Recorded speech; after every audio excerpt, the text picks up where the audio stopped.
Look at Joshua chapter 1, verses 1. After the death of Moses, the servant of God, God spoke to Joshua, Moses' assistant. What did he say, Pastor Mike? Moses, my servant, is dead. That's the whole scripture I need today. Look at somebody close to you and say, do me a favor. Don't bring nothing into this year that God didn't ordain. If it's not God, it's over. It's over. I want you to take really, really good notes, okay? Take really, really good notes. Take pictures of the screens. I'm loving how you guys are taking notes. Our word for this year is what? Come on, say it like you mean it.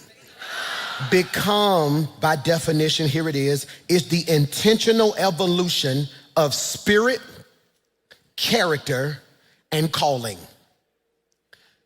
Pastor Mike Jr.'s definition of become for our church is the intentional evolution of spirit, character, and calling.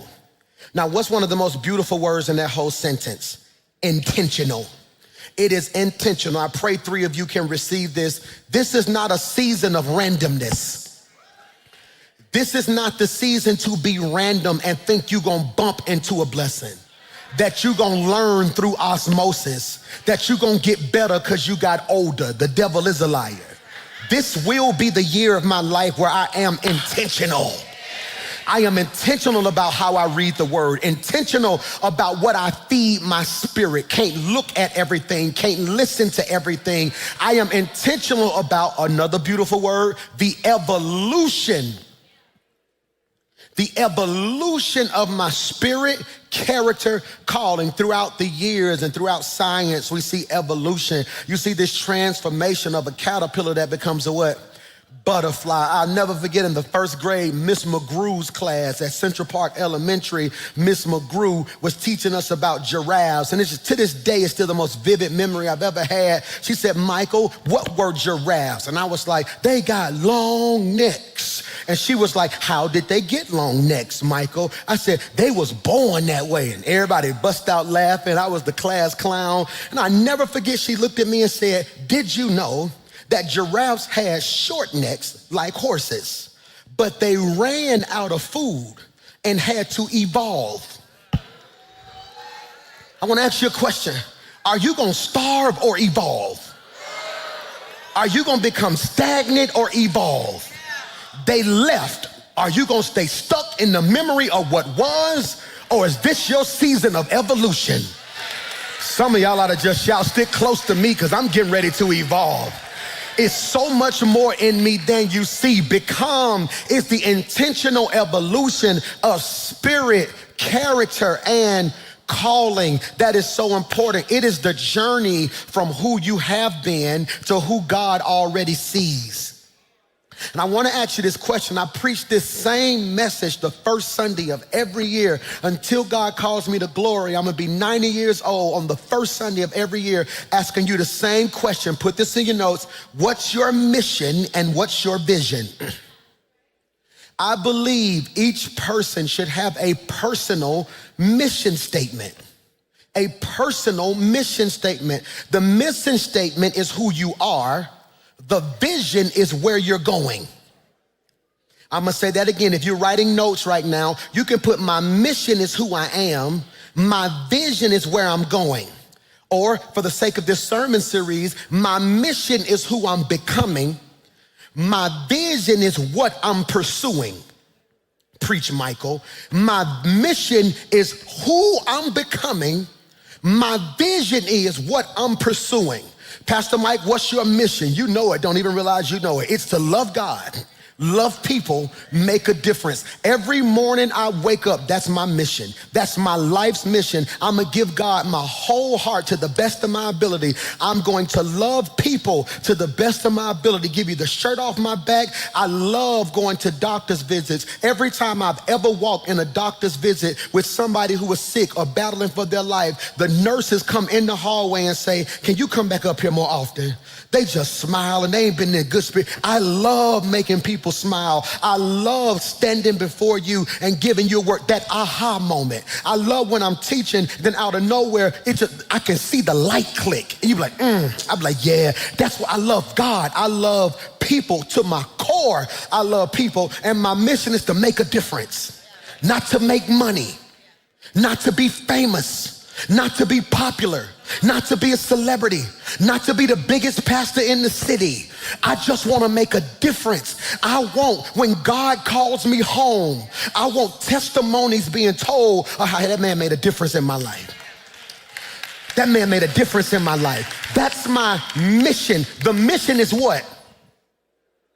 Who you are, but the vision is what you're pursuing. Mission is who you're going to become. Your vision is what you're pursuing. See, the reason I need you to identify your mission is because too many people fail year to year because you're so caught up on what you're trying to get instead of who you need to become. And see, if your whole life is about what you're trying to get, once you get it, it's going to change you because you never discovered who you were. And the reason people can't figure you out is because you ain't got it, but you walk like you got it because you know who you are.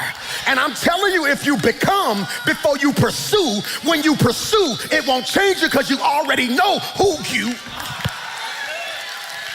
That's why with or without money, I can walk in the wrong bowl. That's why you ain't the boss, but everybody asks you questions like you are the boss, because the way you carry yourself say you know what you're doing. That's why folks see you and judge you and have an attitude with you, then get to know you and end up apologizing to you because they mistake your boldness for arrogance. I'm not arrogant, I'm not mean, I'm not nasty, but you ain't gonna convince me I am not what God called me. I'm preaching to three folk in here who can testify I may not have what I want yet, but I am becoming who God called me to be right now. What's the mission? What's the mission? I need you this week to pray and say, God, what's my mission? Let me say that better, because you don't know your mission if you can't provide a mission statement. You want to hear my mission statement? I, Michael McClure, choose to love God, love people, make a difference.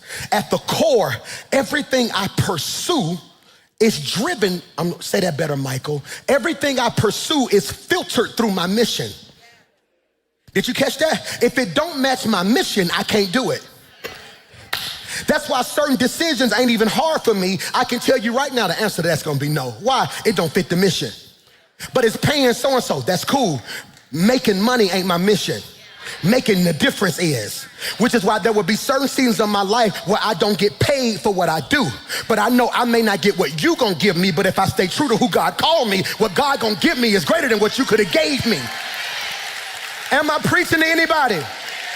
Mission is what you do. Vision is who you're becoming. I need you to catch this now. Why, PMJ? You don't abandon mission to chase vision.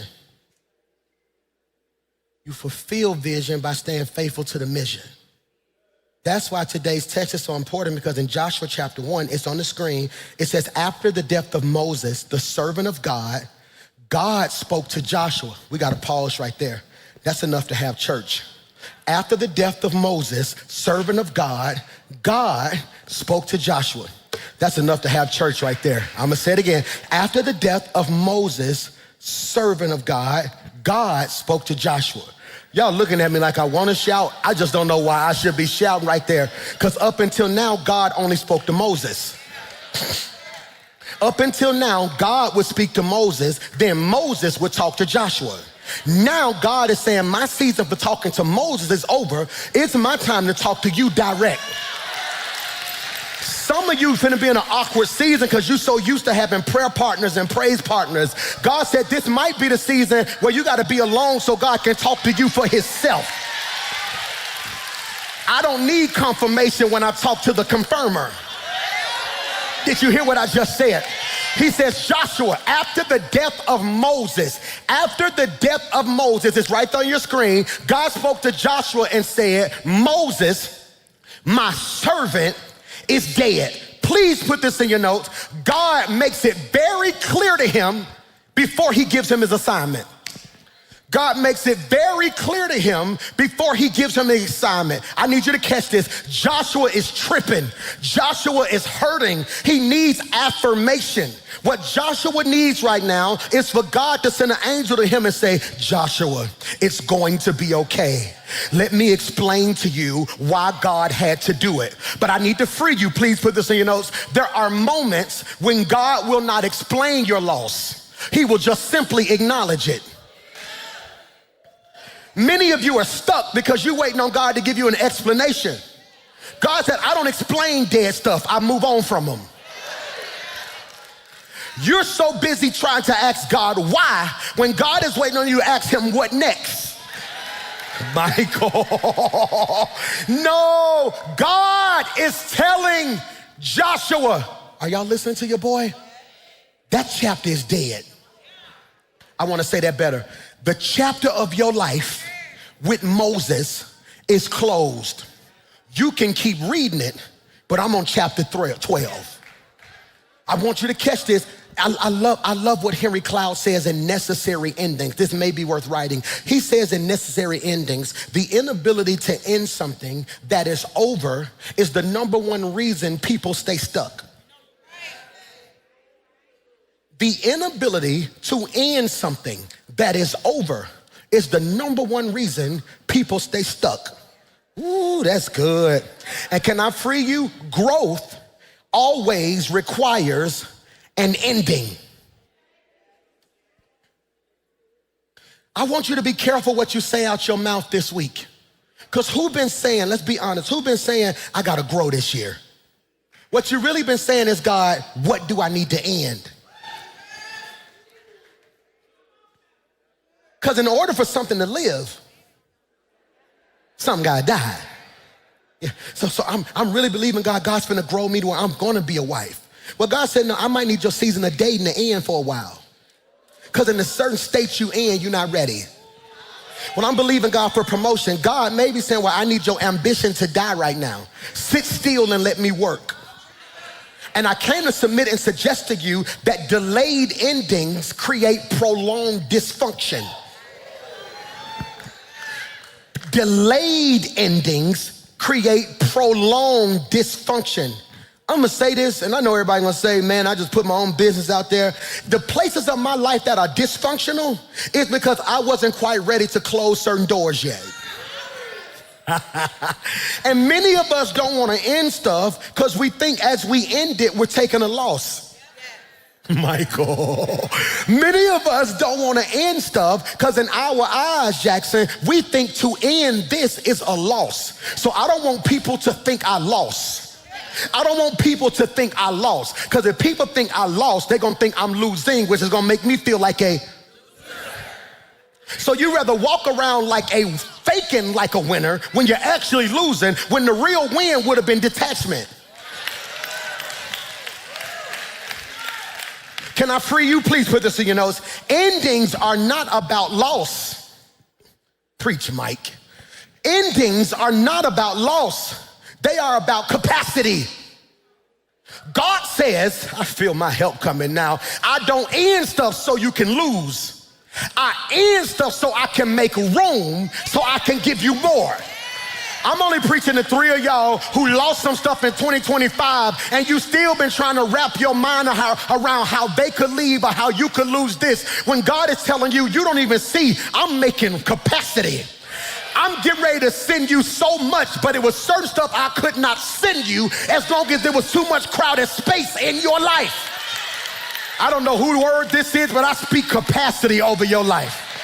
God said, I'm making room. If they don't call back, don't call them. I'm making room. I need you to get rid of that attitude. Lose the attitude so you can get some peace. Lose the pain so you can get some joy.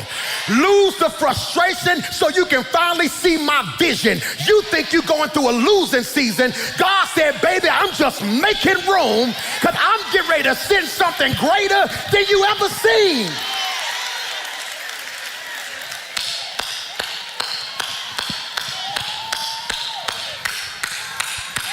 It's called capacity. It's called capacity. You over here crying about who left. You're gonna stop in a minute and realize you got more money now. Because you was paying for them and you. Can I get a what? Over here talking about I can't believe they fired me. You didn't like the job in the first place. God knew you would never quit. So God is like, I'm gonna make them leave you so you can finally see I'm up to something in your life. I wish I had 1,000 folk who would jump up, sit down, and shout, make room. Look at this.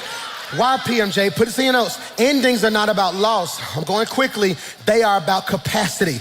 Can you put this on the screen? There it is. Ending the wrong thing creates room for the right thing. Woo, that boy preaching today. Ending the wrong thing creates room for the right thing. This is critical. Joshua could never become Joshua while trying to be a continuation of Moses.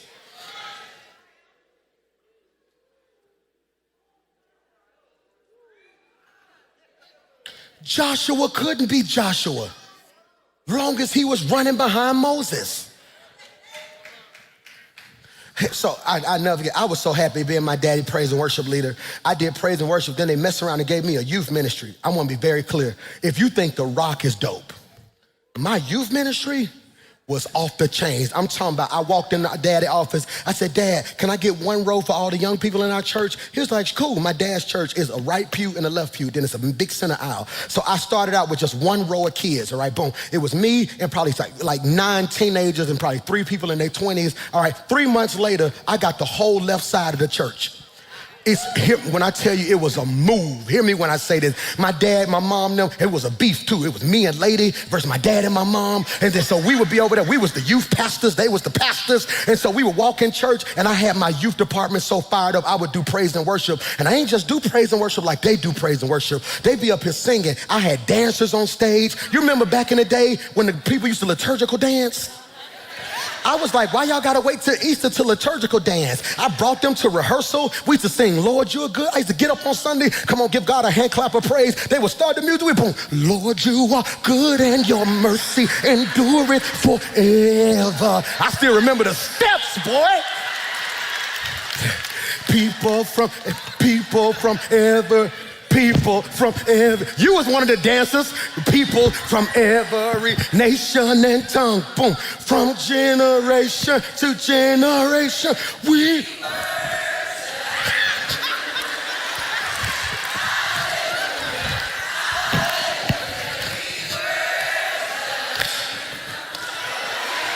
Oh my God, I just bodied that, didn't I?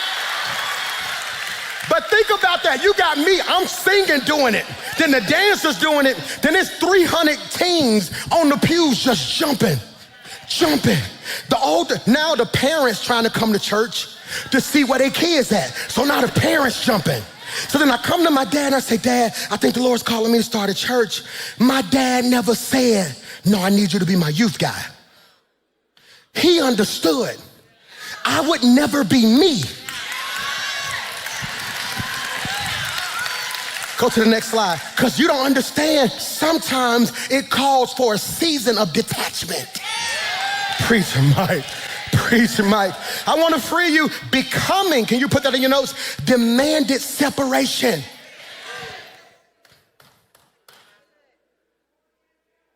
That's heavy. And many of you are so clingy, you can't become. Who wants your child to become smarter? Yet you detach and send them to school. Who wants your child to cheer or play sports? You detach and let somebody coach them. But in your personal life, you try to be everything to a person.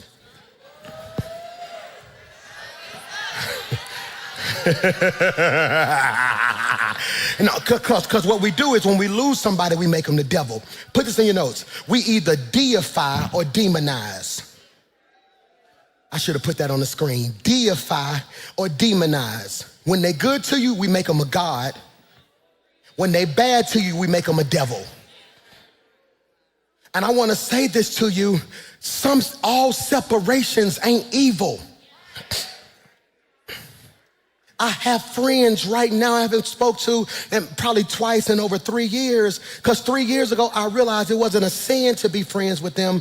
They just made the parts of me that were dysfunctional comfortable. Jesus Christ, that was good. There are certain friends in my life I had to detach from because they made the parts of me that were dysfunctional comfortable. It ain't a sin to be with them. We didn't do nothing sinful. They just made it comfortable for me to complain. They made it comfortable for me to never deal with my weight. They made it comfortable for me to be the version of me that I didn't need to be. So I had to be honest and say, hey man, I love y'all. You may not hear from me as much. I'm just working on me in some areas. And if they really love you, they respect it. Only people who like the dysfunctional you make you feel guilty for trying to be a better version of you. Preach, Mike McClure. How you gonna guilt trip me for trying to be what God called me? Because now it's forcing you to deal with the fact that you ain't who God called. Am I preaching to anybody today? So hear me, because most of us don't want detachment. Hear me, most of us don't want detachment because we don't want to deal with rejection. This is critical, and I came to speak over your life. I'm finna run right here. What you think is rejection is really projection. Michael, what you think is rejection is really projection, okay? You don't like this when I say this, okay? All right, who likes rejection? Okay, I ain't think so, okay? Every mama who done had a baby, give me a what? Every mama who done had to give birth to your baby, give me a what? Every mama who gave birth to your baby and rejected the baby, give me a what? No. Every mother in here rejected your child.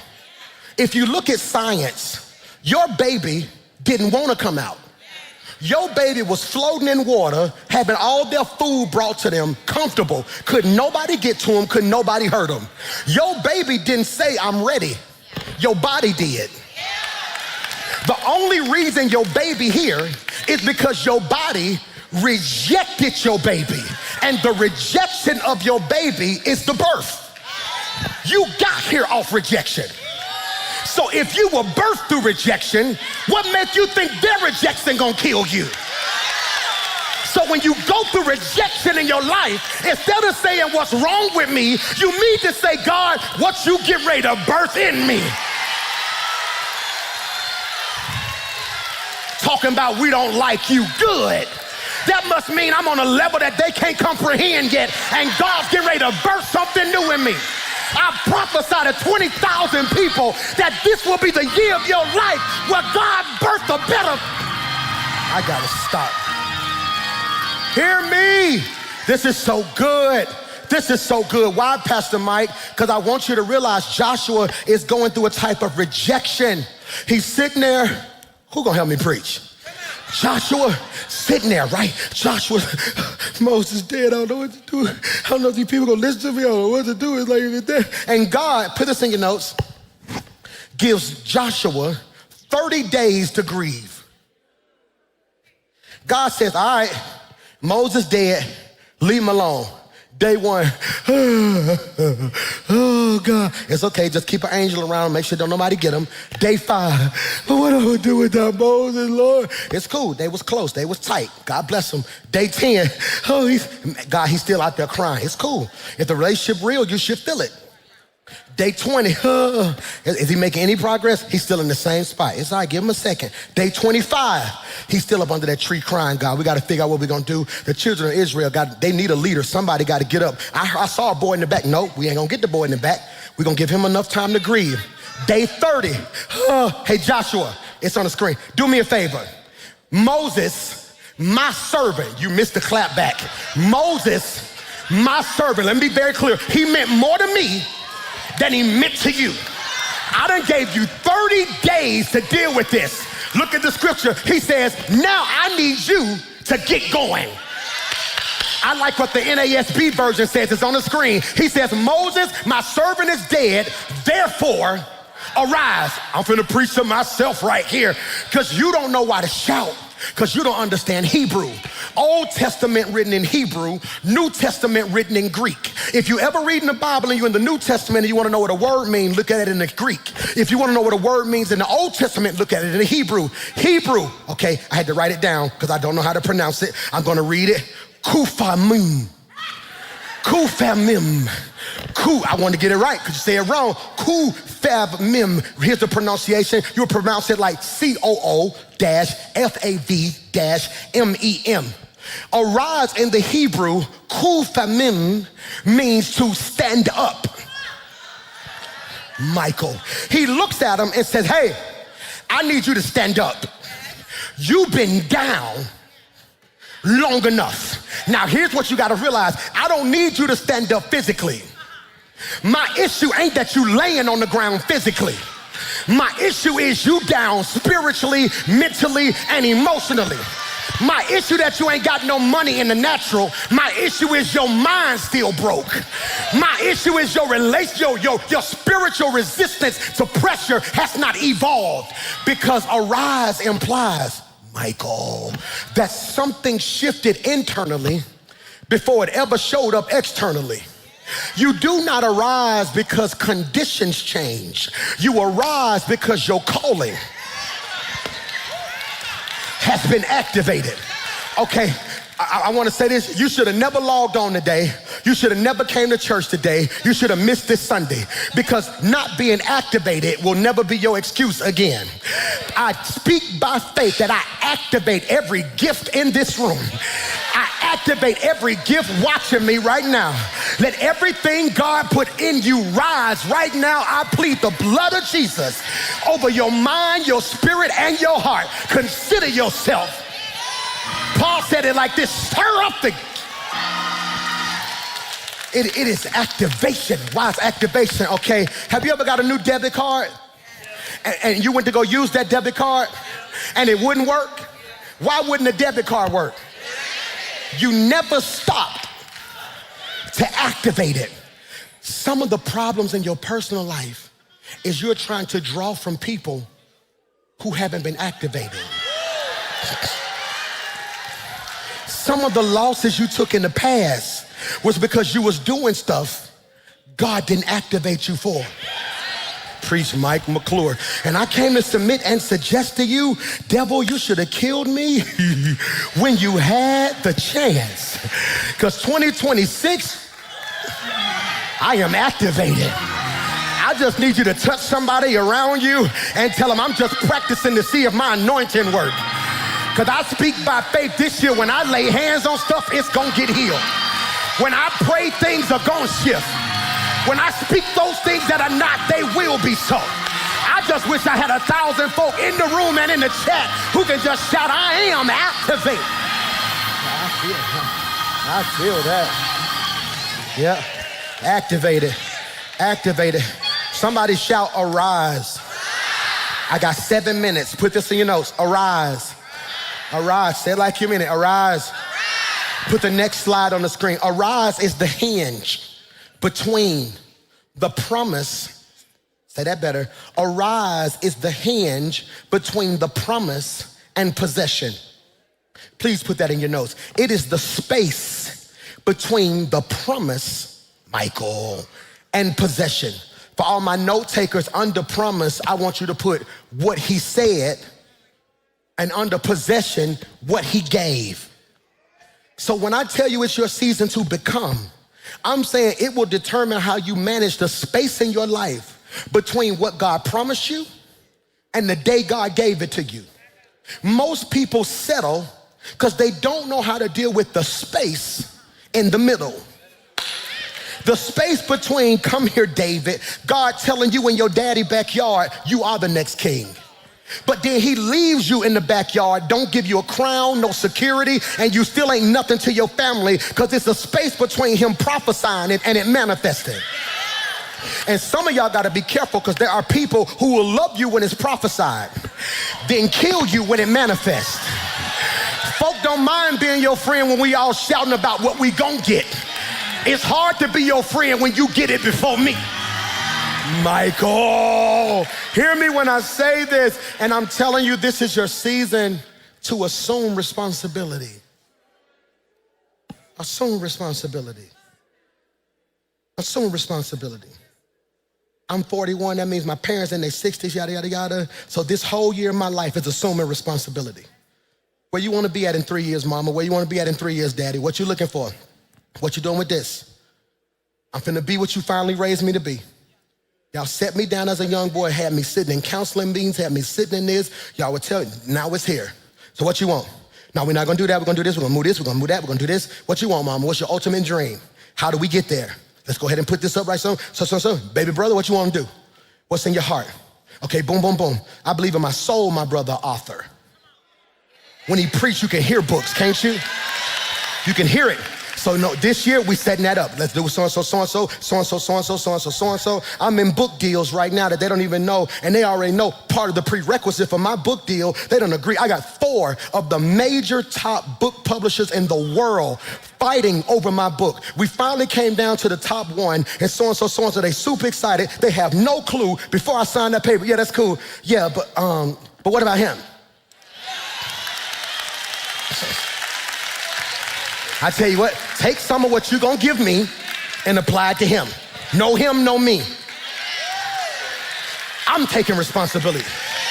My sister's not married yet, so I'm her husband now. So what we doing, Leak? How we doing so-and-so? I want my sister so-and-so. No man gonna be able to so-and-so, so-and-so. You know who your brother is, right? So we're gonna do X, Y, Z. We moving so-and-so over here, so-and-so, so-and-so. I'm planning the next 21 days a family meeting to figure out what we're gonna do, so-and-so, so-and-so. Here's what I need from y'all. Y'all know I'm insecure. Y'all know I got anxiety. So when this happens, if y'all don't mind, just reach out and tell me so-and-so, so-and-so. Come sit over here and just look at me certain days so I can feel better about so-and-so, so-and-so. All right, y'all ready? Put your hands in. And that's what it's gonna take.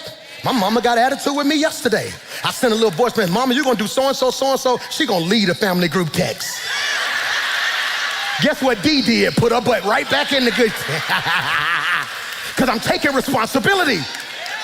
You done gave everybody in your circle 6 years to be what they said they was gonna be. Then now you gotta wake up and say, hey y'all, I love y'all. If we're gonna be friends in 2026, here go the plan. We ain't doing so-and-so, we ain't doing so-and-so, we ain't doing X, Y, Z. If we gonna do something, we gonna do it. Now let me be clear, if y'all ain't serious, here's where I'm gonna remove myself. Because I refuse to be where I am this year, next year. I assume responsibility.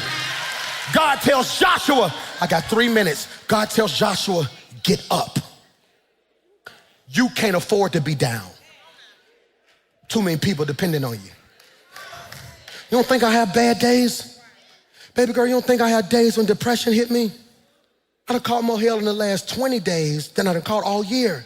Every time I turn around, it's something about me. Did you hear this? Boom, boom. I can't believe he said this. Boom. Do you see this? Boom. Stuff being screenshotted, and every now and then, even when people mean well, when they say they love me, they making me aware of stuff I didn't even know about.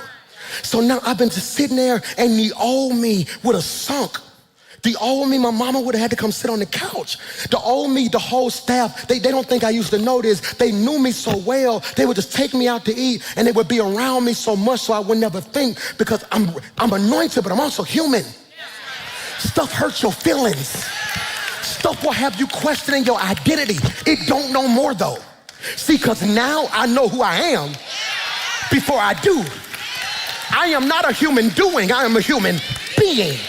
And so now I'm trying to get you to realize this in your life. It's time for you to arise. And the first thing Moses represents, 3 minutes, okay?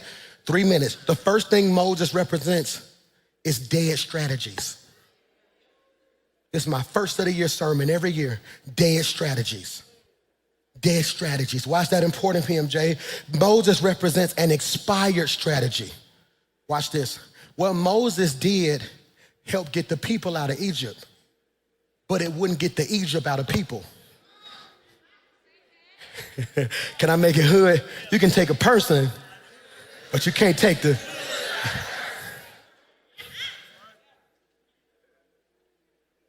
And what I'm telling you is, many of you, as you start this year, I want you to pause. Don't get upset, but if you think about it, you done made a list of goals wrapped around old strategies.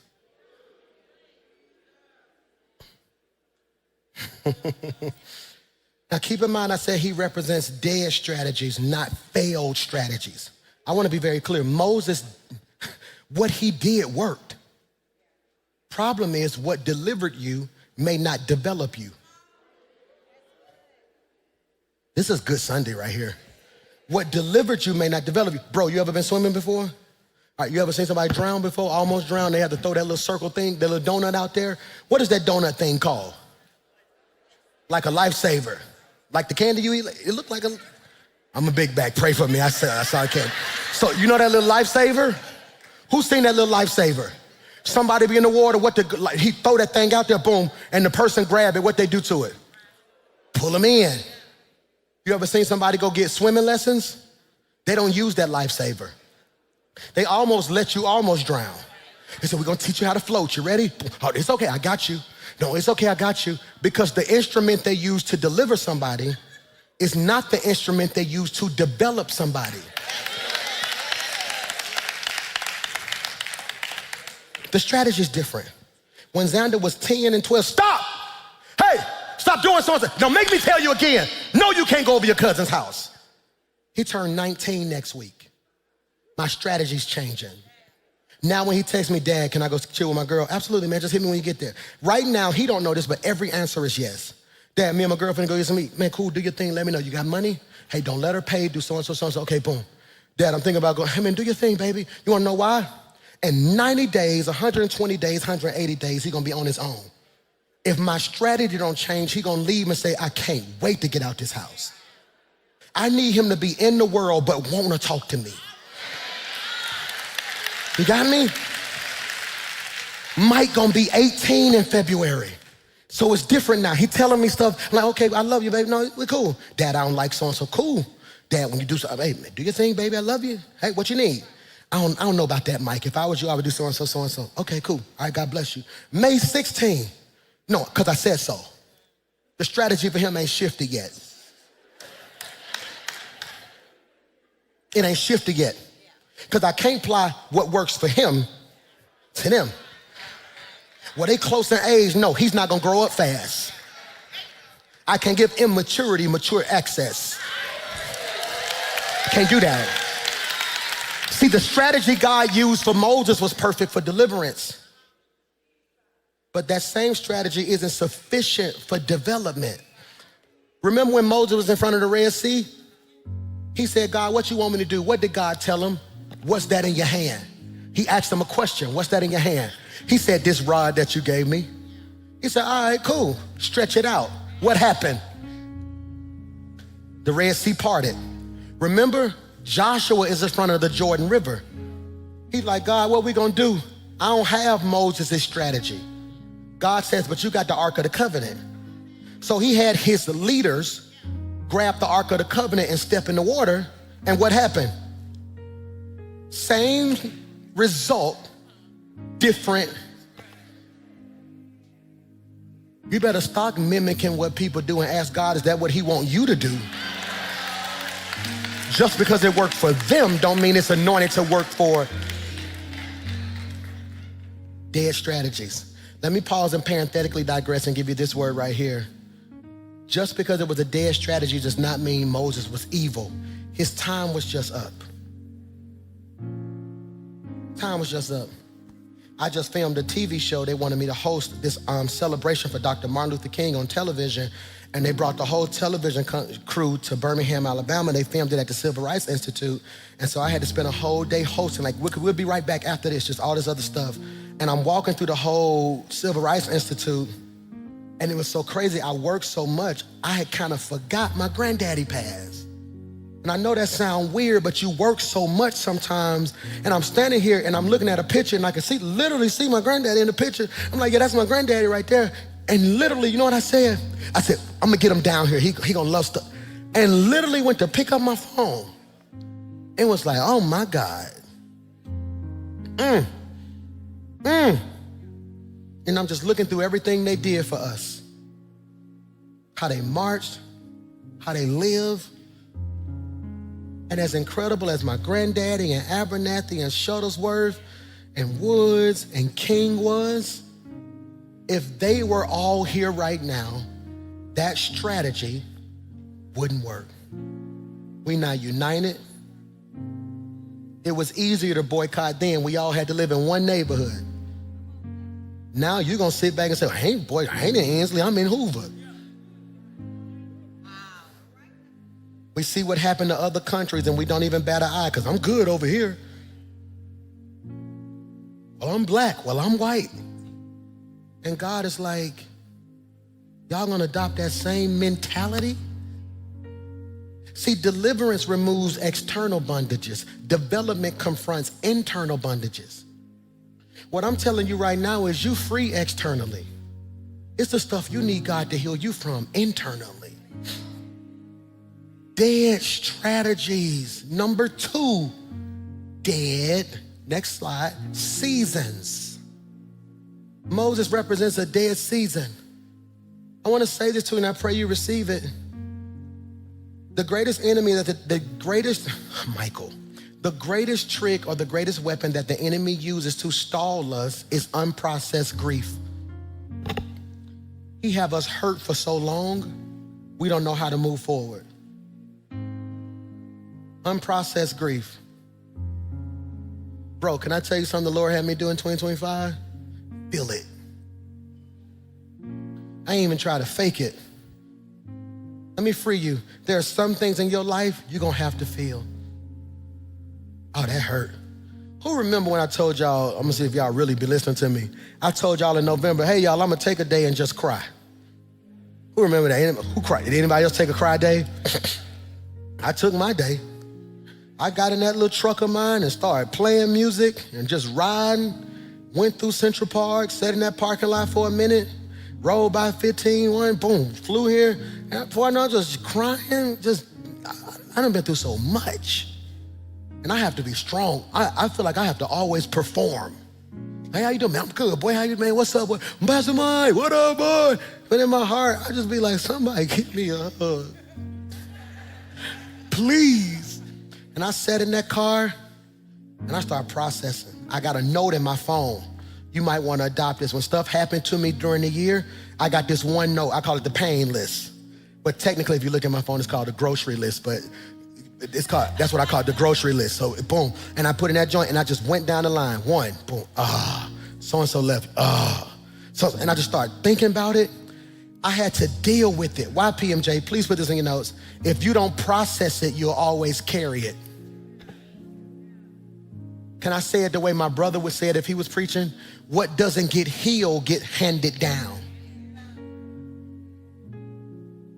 I'm like, God, I got to deal with this grief so I'm not bleeding on my kids. Ooh. I don't want my son coming to me saying stuff like, Dad, I want to date. No. You don't trust nobody. Now I'm bleeding on them. I'm trying to develop them. You know, Xander will be 19 in January next week. Mike will be 18 in February. Mason will be 17 in June. And so now I'm developing. It ain't a whole lot of hollering. See, deliverance is loud. Development, put that on the screen so they can see that. Deliverance is loud. Development is soft. It's slow. Got me? Ain't a lot of hollering now. These are young men. You know? Hey, do me a favor. Don't ask your mama for no more money. Y'all come here. I love y'all. Don't ever again ask your mama for no money. You finna be 19, you finna be 18, you finna be 17. If you're 19, 18, 17, comfortable asking your mama for money, you're gonna be 25 asking a woman for it too. So I don't want that. I said, so in my house, don't ever in your life ask your mama for some money. If you need some, you come talk to your daddy. Yes, sir. You wanna know why I'm doing that? Because I want them to be in that room and wanna go out and be like, oh, Dad, can I have, yeah, I got you. Because you know what that's gonna produce? This hunger to go get it theyself. Ain't nothing wrong with it, but that's how I'm developing my boys. Like, no, so do so-and-so, son, do me a favor. Hey, Mace, I told you come 2026, I got a shift on you. You my dog. Me and Mace tight, that's my boy.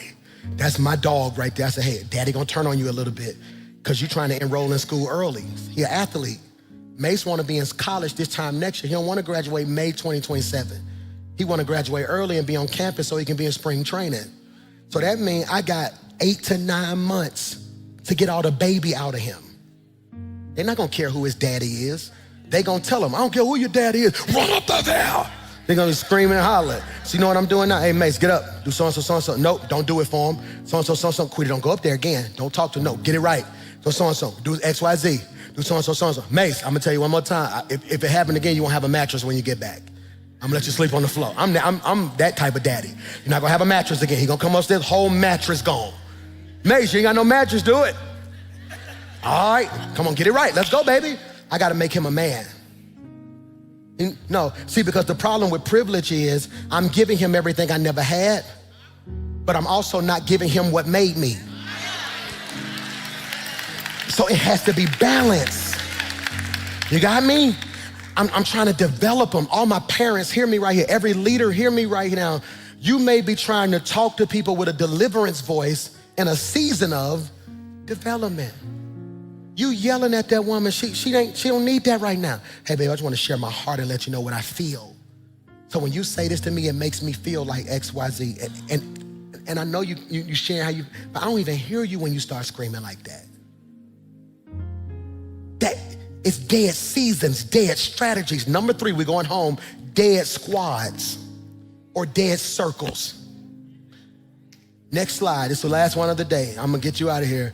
I'll never arrive in the right place while holding on to the wrong people.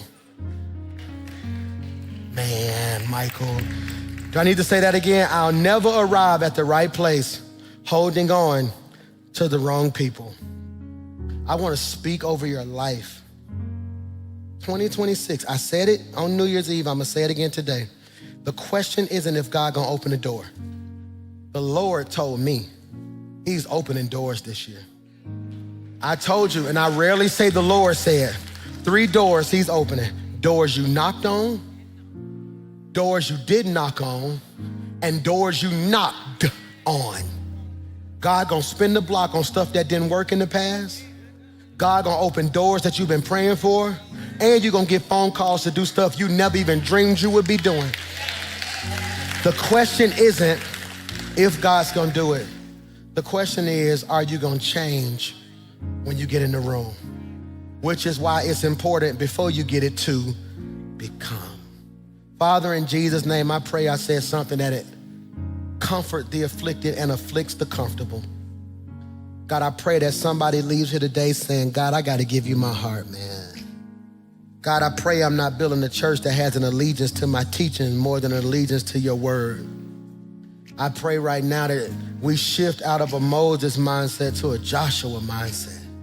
Have your way in our life, God, so we can be everything you called us to be. For this will be a blessed year, not just on the outside, but on the inside. We thank you, God. In Jesus' name we pray. And everybody said, come on, stand to your feet with me. Can you clap your hands if you really love Jesus right there?